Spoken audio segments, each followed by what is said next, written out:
Some mistakes are actually miracles in disguise, wearing the mask of inconvenience while carrying the gift of second chances. In the chaos of single parenthood, where every day is a careful balance between survival and hope, the universe sometimes intervenes with the kind of timing that makes you believe in destiny. Love has a peculiar way of refusing to stay buried, of surfacing at the most unexpected moments through the most ordinary circumstances. What we try hardest to forget often becomes the very thing that finds its way back to us, disguised as emergency, wrapped in necessity, delivered through a simple wrong number. On a frantic Thursday evening in Portland, Oregon, when desperation met technology and fate decided to play matchmaker, two hearts that had been carefully avoiding each other for 3 years were about to collide through a simple misdialed phone number. Sometimes, the calls we make by accident are the most important calls of our lives. This is the story of David Chen and Emma Martinez, two people who had convinced themselves that some doors should stay closed, that some chapters should remain unfinished, and that some loves are too complicated to survive, until a babysitting emergency proved them both wrong. David Chen, 32 years old, was a single father whose entire world revolved around his 5-year-old daughter, Lily. His dark hair was perpetually tousled from running his hands through it during moments of stress, and his clothes, usually wrinkled button-downs and khakis, told the story of someone who dressed for parent-teacher conferences and playground visits rather than impressing anyone.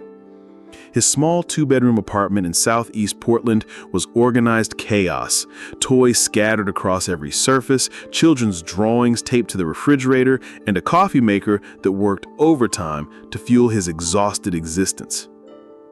Every morning began at 6 a.m. with Lily's boundless energy, and every evening ended with him collapsing on the couch after bedtime stories, wondering how he would handle tomorrow. 3 years ago, David's life had been completely different. He had been engaged to Emma Martinez, a kindergarten teacher whose laugh could light up entire rooms and whose patience with children seemed infinite.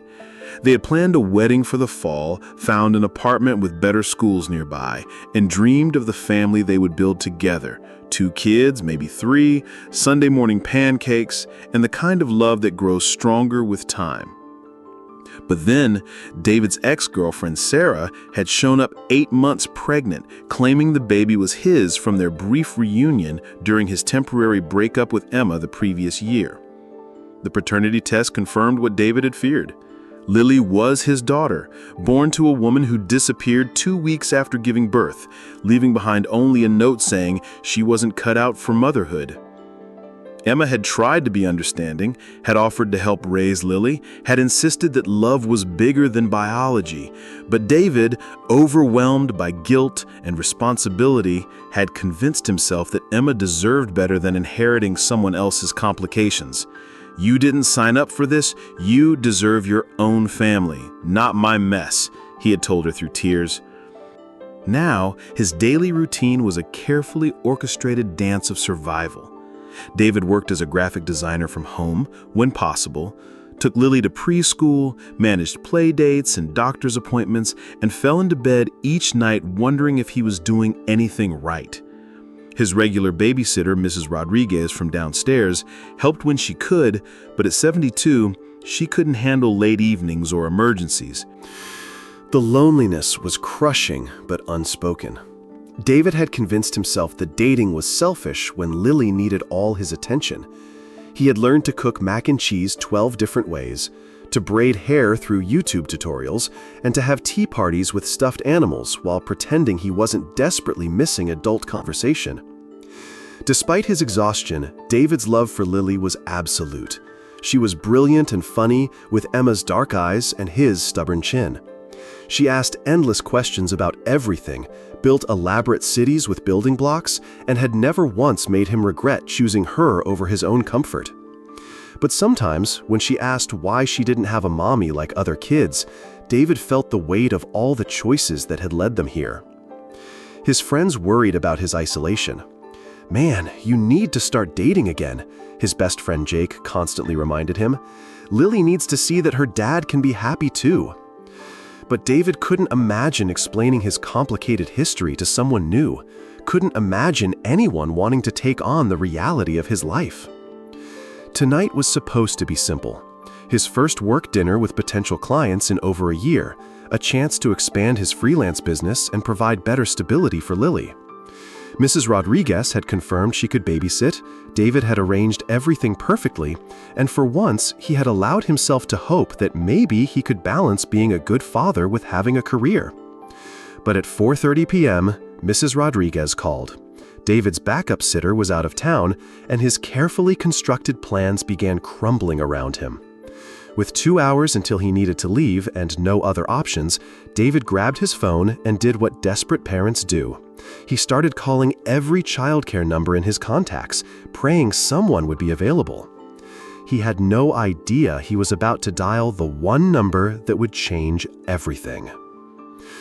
It was at 5:15 p.m., when panic was setting in and David's carefully planned evening was falling apart, that he made the call that would resurrect everything he thought he had buried. David scrolled through his phone contacts, his hands shaking slightly as he realized how few babysitting options he actually had. In his desperation, he found a number labeled Emma M. Babysitter that he didn't quite remember adding. His mind, focused on the crisis at hand, didn't process the familiar first name. He was simply relieved to find another option. "Please be available, please be available," he muttered, hitting call as Lily played with her dolls in the living room, oblivious to her father's mounting stress. The phone rang twice before a voice answered that made David's heart stop completely. "Hello?" It was Emma. Not some random babysitter named Emma, but Emma Martinez, the woman whose voice still appeared in his dreams, whose laugh he could still hear in quiet moments, whose memory he had spent 3 years trying to bury under the weight of responsibility and regret. For a moment, neither of them spoke. The silence stretched across the phone line, heavy with recognition and 3 years of carefully maintained distance. "David?" Emma's voice was soft, uncertain, carrying the same surprise that had rendered him speechless. Emma, I'm sorry. I didn't mean to." David's voice cracked slightly. "I was looking for a babysitter and I must have... Your number was in my phone as Emma M.," she finished quietly. "I remember giving you that contact when I was watching the Henderson kids that summer. Before..." She trailed off. The unfinished sentence hanging between them like a bridge neither was sure they should cross. "David?" Emma's voice was soft, uncertain, carrying the same surprise that had rendered him speechless. Emma, I'm sorry. I didn't mean to. I was looking for a babysitter and I must have... Your number was in my phone as Emma M., she finished quietly. "I remember giving you that contact when I was watching the Henderson kids that summer. Before..." She trailed off. The unfinished sentence hanging between them like a bridge neither was sure they should cross. David closed his eyes, memories flooding back unbidden. Emma in sundresses, teaching neighborhood kids to plant flowers. Emma reading bedtime stories in different voices. Emma laughing as children climbed all over her at the park. She had always been magical with kids, which made his decision to push her away even more devastating in retrospect. "How are you?" Emma asked, her voice careful but unable to hide a note of genuine concern that nearly undid him. It's complicated," David replied, glancing at Lily, who had looked up from her dolls at the sound of distress in his voice. "Emma, I know this is awkward, but I'm in a bind. My regular sitter got sick, and I have this work dinner that could really help us financially, and I don't have anyone else to call." The silence stretched again. David held his breath, knowing he had no right to ask this of her, knowing that involving Emma in his life again was dangerous territory for both of them. "Us?" Emma asked quietly. David's throat tightened. "My daughter and me, Lily. She's 5 now." More silence. David could practically hear Emma processing this information, remembering the baby who had changed everything between them, calculating the years that had passed.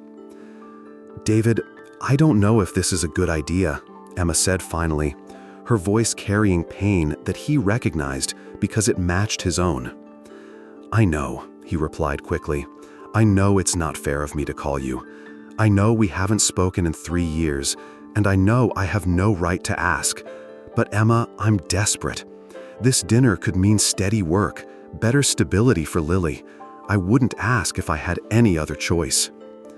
He could hear Emma breathing on the other end of the line, could imagine her face as she wrestled with the decision. He knew her well enough to know she was considering it, despite every logical reason to say no. "What time do you need me?" she asked finally, and David felt his knees nearly buckle with relief and terror in equal measure. 7 o'clock.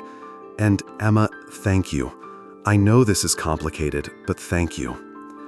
"Text me your address," Emma said, her voice businesslike now, creating emotional distance as protection. "And David, this is just babysitting, nothing more."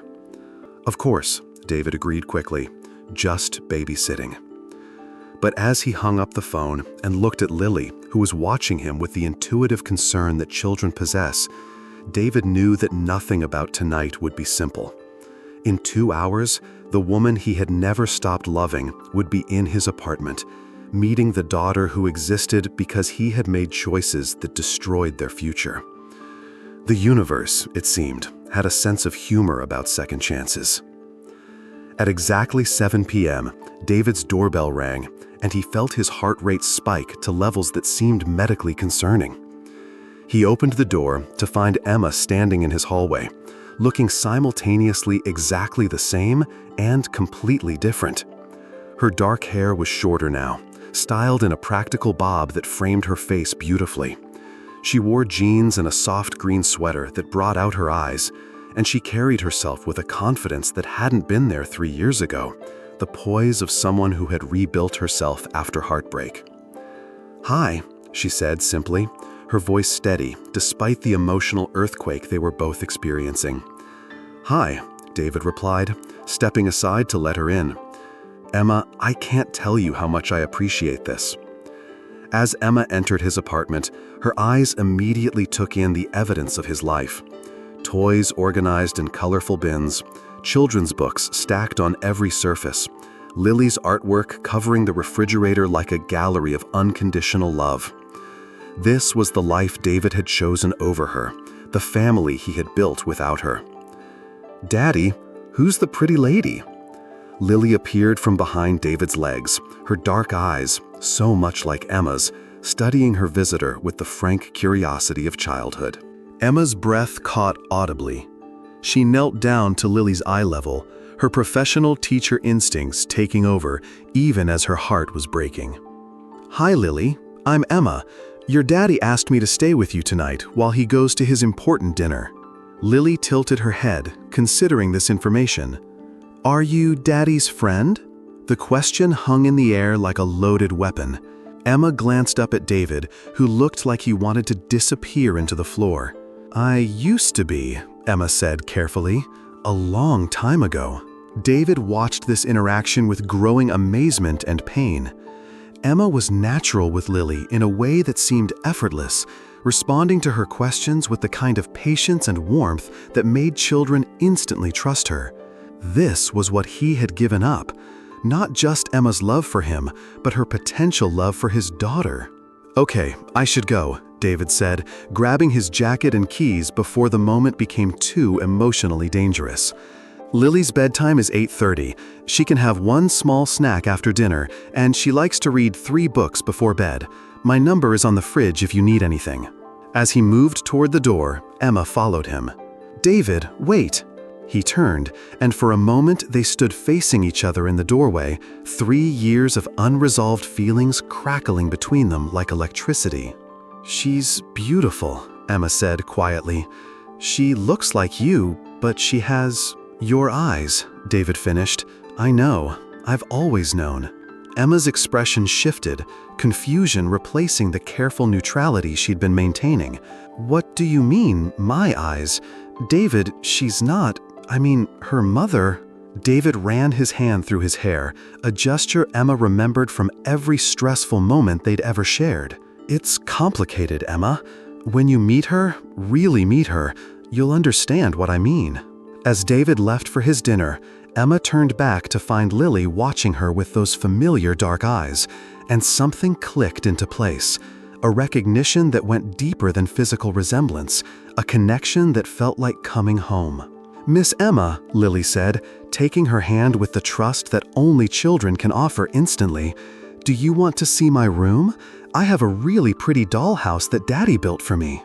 As Emma let herself be led down the hallway by this little girl who felt inexplicably familiar, she began to suspect that tonight would reveal truths that would change everything she thought she knew about the past 3 years.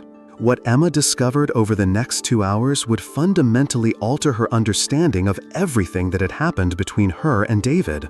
As she helped Lily with dinner, played dollhouse, and went through the bedtime routine, Emma found herself falling completely in love with this little girl who seemed to carry pieces of both her and David in unexpected ways. Lily was curious like Emma, asking endless questions about everything. She was gentle with her toys like Emma, creating elaborate stories for her dolls.